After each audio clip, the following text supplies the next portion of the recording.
The dust storm had settled by the time Corporal Elias Rayner dragged himself up the slope, boots grinding against loose shale, every step a symphony of pain. Blood soaked through the gauze wrapped around his thigh, congealing with dirt and the ash of charred foliage. His right arm trembled under the weight of his service rifle, a relic now, its barrel scorched, its grip slick with sweat and old blood. Somewhere behind him, the remnants of the 5th Terran Infantry lay scattered across the canyon floor, their signals silent. He didn't look back. Each breath rasped through cracked lips as he crested the ridge, a panoramic hellscape unfolding before him. What once was a forward operating station, a symbol of Terran-Vora cooperation, was now a cratered ruin. Banners had been incinerated. Watchtowers twisted into blackened skeletons. And in the center, beneath the pale light of a dying moon, stood the Vorak, tall, scaled, and exuding that peculiar blend of arrogance and cold discipline. The Vorak elite warriors were not easily mistaken. Their armor shimmered with ceremonial luster, even in the filth of war. The moment they saw him, alone, bleeding, barely standing, they began to laugh. It wasn't a human laugh. It grated, clicked, a hybrid of rasp and snarl. But the intention was unmistakable. One pointed, amused. Another mimed a limp with mock theatricality. Even their commander, a heavily plated brute with ridged horns, offered a sneer of open derision. Rayner didn't react. He couldn't afford the luxury of pride. Not now. He collapsed behind a half-melted barricade, pressing his back to the structure. The Vorak hadn't shot him. Not yet. Either they assumed him dead already, or they thought it wasn't worth the energy to finish him off. He didn't know which was worse. But Rayner wasn't dead. Not yet. Not entirely. He reached for his side pouch, fingers clumsy from exhaustion, and drew out the small emitter beacon, one of the last functioning Terran devices in his kit. He flipped it on, watched the green light blink once, twice, then settle into a steady rhythm. If command still had a satellite overhead, if there was still a command at all, someone would pick it up. Time passed. The laughter stopped, and then he heard them again. Not laughing this time, but muttering in that coarse, guttural tongue of theirs. One voice rose louder than the rest, a tone of irritation punctuating every clipped syllable. A moment later, the sound of shifting armor and heavy boots announced their approach. Rayner's grip tightened on his rifle. A shadow fell across the barricade. One of the Vorak, a younger warrior by the look of him, eyes sharp and too curious for someone raised in a culture of conquest, stood a few feet away, unarmed. "You still live," the Vorak said, his Terran surprisingly fluent, though tinged with a hissing accent. "That is unexpected." Rayner didn't reply. He tracked the warrior's movement, eyes alert. "You were part of the unit stationed here?" the Vorak asked. "Last one standing," Rayner said, voice raw. The warrior's crest flared slightly in what could have been amusement or disgust. "Your kind fights hard. Pointlessly, but hard." Rayner exhaled slowly. "You'll be laughing less when we level your next colony." That seemed to strike a nerve. The Vorak's pupils narrowed. "We do not lose colonies. You, however, seem to lose men with remarkable consistency." There was again that same smirking detachment, the air of superiority. It infuriated Rayner, but it also told him something important. The Vorak hadn't encountered resistance like as before. Not real resistance. Not from humans who knew how to endure, how to fight without glory, without spectacle, just for the right to survive. He stared at the Vorak, taking in the etched armor, the disciplined posture. This was not a savage enemy. This was a thinking one, dangerous in ways brute force could never be. And that's when it struck him. This wasn't just an occupation. It was a performance. The Vorak wanted to be seen. "You're filming this, aren't you?" Rayner asked. Your little victory. You're going to show the others what a human looks like when he bleeds." The warrior didn't answer, but his silence was enough. Raynor spat into the dust. "You're afraid?" The Vorik's nostrils flared. "We do not fear. That's why you brought a camera crew to mock a dying man instead of finishing him. That's why your people need to be reminded we're weak. Because if they see the truth, even for a second." He let the words hang, unfinished. The Vorik hesitated. Then quietly he said, "You are not what I expected." Footsteps approached behind the young warrior. A different Vorik this time, older, heavier armor, eyes hard. This one didn't speak. He simply raised his weapon and fired. Raynor rolled left, the plasma bolt narrowly missing his shoulder and vaporizing a chunk of concrete. He came up on one knee, firing instinctively, his shot piercing the older Vorik's knee joint and sending him crashing to the ground. The younger one drew a blade, lunging forward, but Raynor was faster. He caught the blade arm mid-swing, twisting and driving his elbow into the alien's throat. The Vorik staggered, surprised by the human's sudden ferocity. Raynor shoved the butt of his rifle into the side of the warrior's skull, knocking him to the ground. He didn't kill them. Not yet. More shouts echoed from the ruins. Raynor ducked behind a collapsed pillar, heart pounding. The ambush had bought him seconds, maybe minutes. But it was enough. A sharp whine pierced the air above, growing louder. Then, the roar of retro thrusters. A Terran gunship crested the ridge.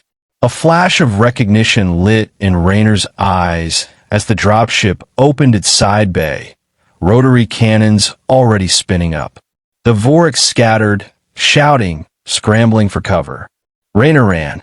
His injured leg screamed with every step, but he didn't stop until he reached the edge of the LZ. A hand reached down, Terran. Human. Real. He took it.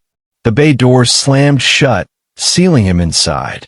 Medical drones swarmed him, cutting away armor, sealing wounds.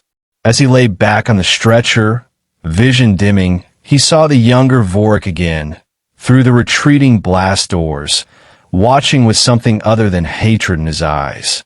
Something that looked uncomfortably like curiosity. Raynor smiled faintly. Maybe they'd stop laughing now. The Vorik squad had spread out in a loose, overconfident formation, scanning the ridgeline with lazy movements. Their weapons held more like props than tools of survival. They muttered to each other in their native tongue, the translator units trailing a second behind, spitting out half-intelligible insults and jokes at the expense of their surroundings and of Raynor. He watched them from his low position near a cracked fragment of armor plating, one eye on the darkening horizon, the other on their posture. They hadn't noticed how still the air had become. No wind, no dust devils, just the quiet tension of something listening. One of the Vorik soldiers, a lean warrior with iridescent green scales and a shock of bony protrusions along his spine, held up his wrist device and tapped the display. A soft ping echoed as he pulled up the photo taken earlier. A wounded human soldier sitting in the dirt, dried blood caked on his chin, eyes sunken but alert. He showed it to the others. "This," he announced, his voice loud and derisive through the translator, "is what Earth sends to fight for the galaxy. Look at him. He's half dead already." They erupted into laughter. Even the commander, who had taken up a high position on a rocky outcrop, turned to look, his expression mirthful. "We should broadcast this to the fleet," another said, tilting his head. "Show them what courage looks like in the Terran species. Maybe then they'll stop sending us to clean up after their failures." Raynor didn't flinch. He absorbed the insults like he absorbed the heat and the pain. But inside, something coiled tighter. Not just anger, something more precise, calculated. He had seen too many cocky units fall apart when reality bled through their pride. The Vorik didn't know the Karker. They hadn't watched a whole company disappear underground, only to resurface screaming moments later, if at all. Raynor had. They didn't see the faint vibration lines running through the sand now. He did. He pulled a small device from his vest, his locator beacon, and disabled it with a short press. If the Vorak were going to play this loud and sloppy, he wouldn't let them draw more attention to his position. The last thing he needed was a beacon lighting up in the middle of a hunt. He checked his rifle again. 2 rounds loaded, full mag ready. The movement in his arm was slow, painful. He tested his leg. Still numb, but he could drag it. He wouldn't run, but he could move. One of the Vorak broke from the group and walked toward him again, this time without the theatrical contempt. His steps were still arrogant, but his expression had a touch more curiosity. He stopped a few feet away, scanning Raynor like a biologist might an injured animal. "You fight in many wars, human?" he asked. Raynor stared. "Enough." The Vorak squatted beside him, resting on his haunches. "Why stay? You can't even stand. You wait for death." "I wait for you to stop talking," Raynor muttered. The Vorak smiled, but there was less humor in it now. "You think we laugh because we're cruel, but we laugh because you still think you matter in this war. Earth is new to this." "Soft." Raynor met his eyes. "Tell that to the last wave of Karker." That made the Vorak pause. For a second, something flickered across his face, uncertainty. Then it was gone. He stood and walked back to his squad mates, muttering something under his breath. The tremors returned, stronger this time, more consistent. Footsteps. Raynor dragged himself closer to a jagged metal husk, using it as partial cover. He unslung a short-barrel shotgun from his side holster and began setting traps. Motion-activated trip charges, jury-rigged plasma grenades. He'd learned early in his deployments. If you're outnumbered and bleeding, you don't wait for fair odds. You build your own. Behind him, the Vorak began to argue. Their translator units picked up the tension. The vibrations. They're unnatural. Coincidence. This planet groans like an old beast. Then where are the birds? The scavengers? The commander shut them up with a bark. Do not let fear make you foolish. Another Vorak, this one younger, more alert, glanced toward Raynor. The human seems to know something. "I told you," Raynor said loud enough to be heard. "You're not alone out here."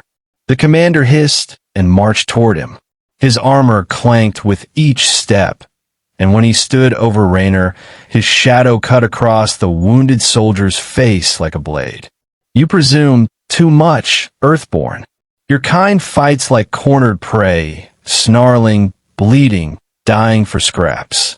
Raynor looked up at him. "You talk a lot for someone standing on a grave."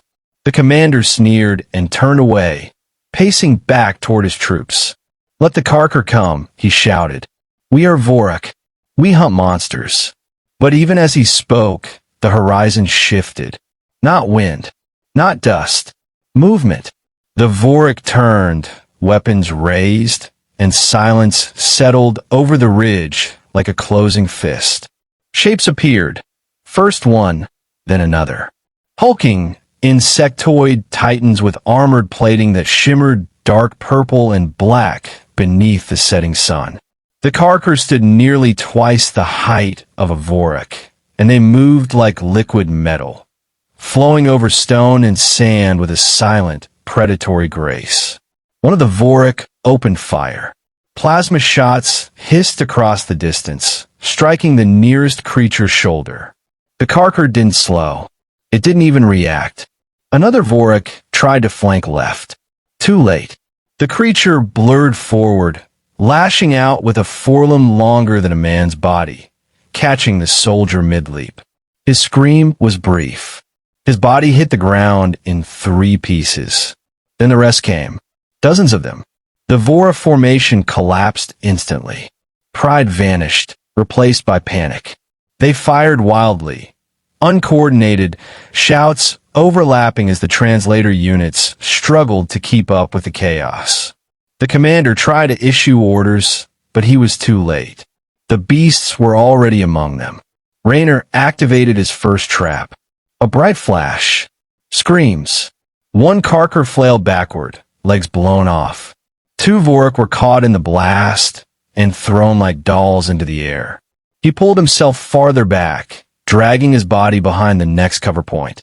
His shotgun rested on his lap, primed. He watched as a Vorik warrior stumbled toward him, bleeding from a gash that nearly bisected his torso. Raynor fired once. Not at the Vorik, but at the creature behind him. The slug slammed into the Karker's eye socket, blowing a hole clean through its skull. It collapsed without a sound. The Vorik stared down at Raynor, stunned. "You saved me," he said, voice ragged. Raynor didn't respond. He was already loading the next shell. The Vorik turned back toward the battle, then looked again at the human bleeding on the ground, surrounded by spent casings and shattered dust. "Earthborn fights like Vorik," he muttered. No more laughter now. The sun was almost gone, dipping below the ridge. The sky bled gold and violet as the shadows lengthened and the beasts pressed forward. The Vorik had come to laugh. They were no longer laughing. Raynor shifted his weight, setting his last charge beneath the corpse of a fallen Karker. He'd hold this line even if no one else did. And they were just getting started. The Vorik lines had collapsed entirely within minutes.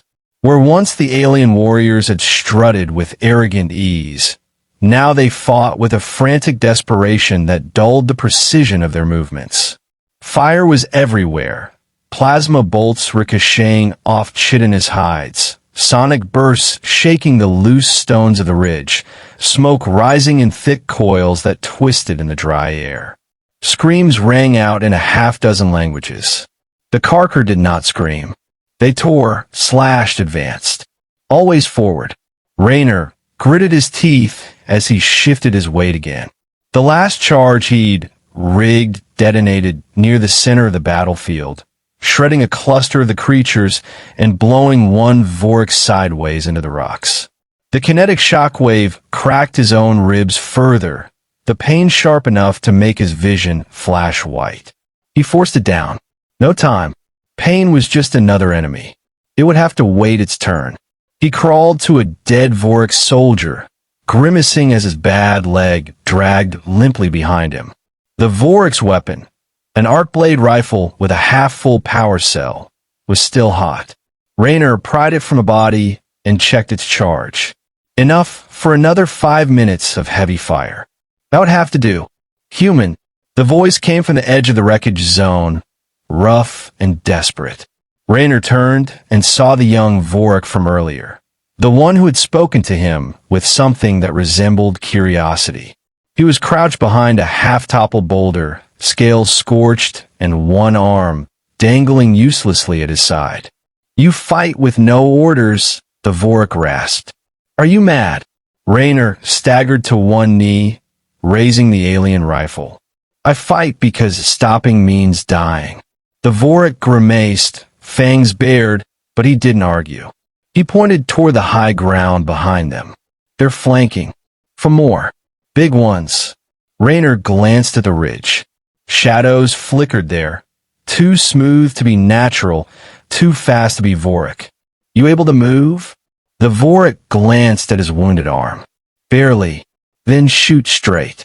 Together, they repositioned, Raynor leading the way as they moved up the craggy slope toward a narrow pass that cut through the ridge. It was a bottleneck, a tactical choke point if used properly, a death trap if held too long. The Vorik hissed as he pulled himself over a jagged stone. "Why are you still alive?"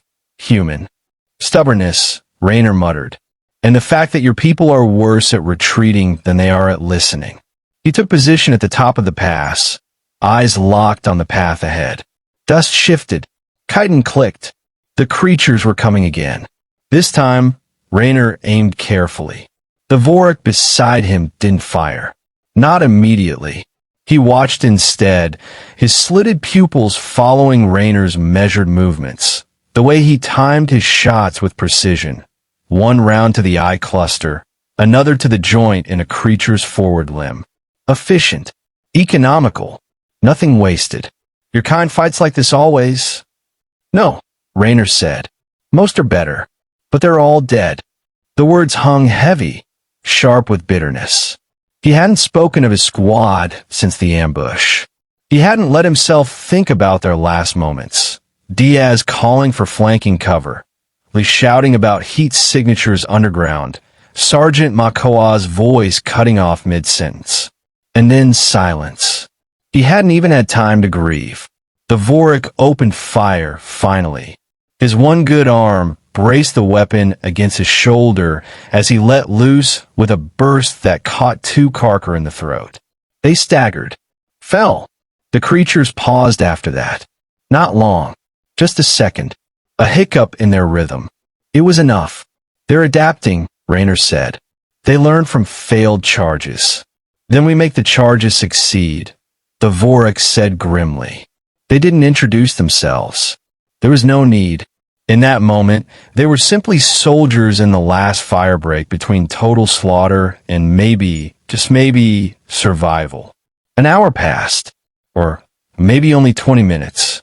Time lost meaning when your heartbeat became your only clock.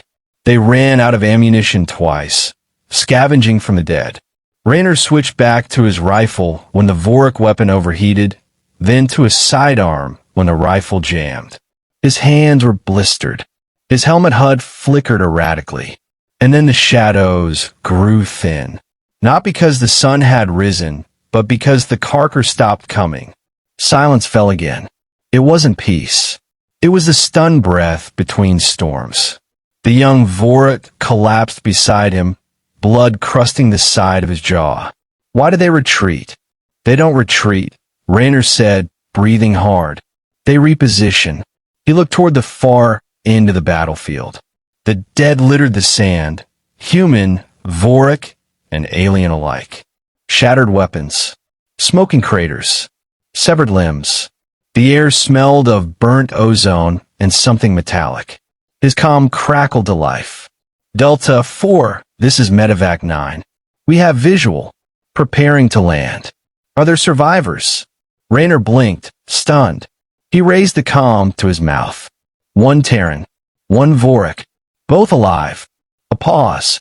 Copy that, Delta 4. Extraction in 2 minutes. The Vorik turned his head slightly. Why help me? I would not have helped you. Raynor leaned his head back against the rock, staring at the pale violet sky. Maybe that's why you're losing. The Vorik didn't respond. He just closed his eyes for a moment, as if weighing the meaning behind the words. When the dropship landed, the wind from the rotors whipped dust into their faces. Medics rushed out, 2 humans, 1 Vorik, and pulled them onto stretchers. As Raynor was lifted into the bay, he saw a flash of his own reflection in the hull. His face was older than he remembered, harder, but the fire in his eyes hadn't gone out. Across from him, the Vorik looked up at the ceiling of the ship, breathing through his teeth. I misjudge your kind, he said slowly. Yeah, Raynor murmured. A lot of people do. The doors hissed shut behind them. The battlefield shrank away below, reduced to smoke and ash and bodies. Raynor didn't look back, but as the medics began patching his wounds, a thought struck him, unexpected and grim. The Vorik wouldn't laugh anymore. And that scared him more than their mockery ever had. Because if they were starting to respect humans, it meant the real war was only just beginning. The med bay aboard the evacuation cruiser was quiet except for the steady hum of machinery and the intermittent beeping of vital monitors. Raynor lay on a sterile cot, shirtless and bruised, his chest wrapped in compression gauze. A soft blue light pulsed above him, scanning his injuries every 10 seconds, adjusting medication levels based on nerve activity. He didn't move. He didn't sleep either. His eyes were open, fixed on the ceiling as if it might blink first. Across the bay, the Vorik soldier lay still on his own bed. His arm was now braced in a sealed regrowth pod, dark green fluid surrounding the joint. His eyes opened occasionally, scanning the room, never landing on Raynor for long. The tension between them had become a silent truce. No jokes, no insults, no forced gratitude, just the strange clarity that comes after shared survival. Eventually, a door hissed open. Commander Roca entered, his crisp Terran uniform making no attempt to hide the weariness in his step. He stopped at the foot of Raynor's bed, arms folded. "You're supposed to be dead," Roca said. "I tried," Raynor replied. "Didn't take." The commander allowed himself the hint of a smile, then turned serious again. "We've finished combing the site. You were right. It wasn't a random assault. The Karkar were hunting Vorik units specifically. You just happened to be nearby." "I wasn't nearby. I was abandoned," Raynor said, with a dislocated knee and a half-empty mag. Roca nodded grimly. "We reviewed footage. Your helmet cam recorded everything, even the part where they laughed. Especially that part." There was a long pause. Roca glanced toward the Vorik soldier. "Name's Graylick. Junior hunt captain, born into their military caste. Not the kind of man they usually let die quietly." Raynor didn't respond immediately. He fought like someone who wanted to understand. "That's rare. Rare in them, or rare in you?" "Both." Roca lowered his voice. "We're entering a new phase of the war. The Karkar aren't spreading outward anymore. They're concentrating, choosing battlefields. That kind of strategy requires intelligence, coordination. They're evolving," Raynor said flatly. "Or they were never just beasts." The two men sat with the weight of that idea settling around them. Raynor could already feel where this conversation was heading. He saw it in Roca's posture, the slight lean, the way he was waiting for permission rather than giving orders. "You want me to go back?" Raynor said. Roca didn't deny it. "The Vorik are assembling a joint task force. Not because they want to, but because they're scared. They need someone who's seen the Karkar up close. Someone they can't ignore. Send someone else. There's no one else with your survival record. Or your footage. You're a legend now." Raynor scoffed. "Legends get people killed. They also keep people fighting." He was silent for a long moment. Then, softly, "They'll never trust me." "Then make them." The commander turned and walked out without another word, leaving Raynor to stew in the quiet hum of the med bay once more. Graylick stirred across the room, his gaze finally meeting Raynor's. "I heard what he said." Raynor grunted. "You should. It's about you." Graylick swung his legs over the side of his bed, wincing as pain lanced through his torso. "I told you before. I wouldn't have helped you. That wasn't a lie. We were trained to see you as inefficient, fragile. And now, Graylick said slowly, I see a wounded Terran lay waste to 4 of our best hunters and hold a line against creatures we can barely track. I see the truth." Raynor sat up slightly, his ribs protesting. "Truth changes fast when you're bleeding." Graylick walked over, dragging an enforced stand behind him like a tether. He stood beside Raynor's cot, looking down at the human like a puzzle he couldn't quite solve. "You are not a hero. Not in the way our stories describe. You're something else." "I'm tired," Raynor said. "That's what I am." Graylick nodded. "So am I."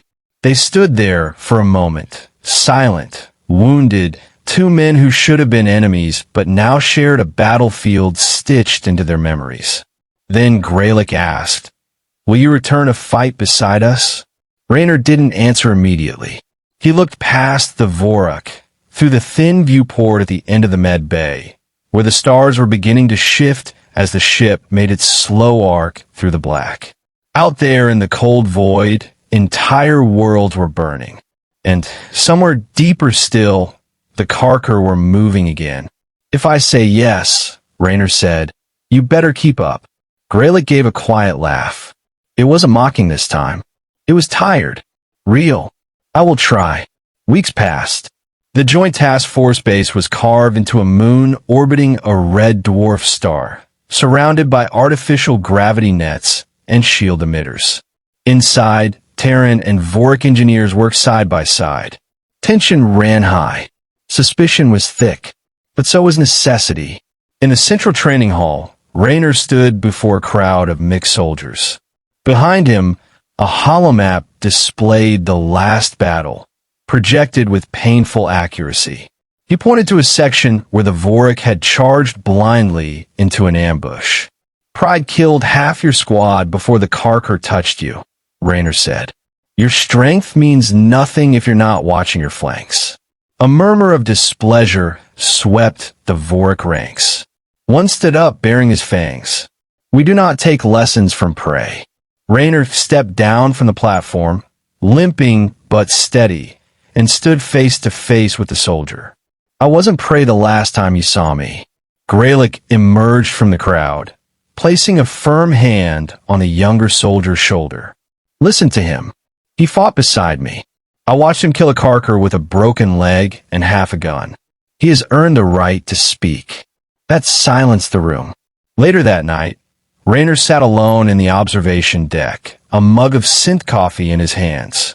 Graylick joined him, holding a small data chip.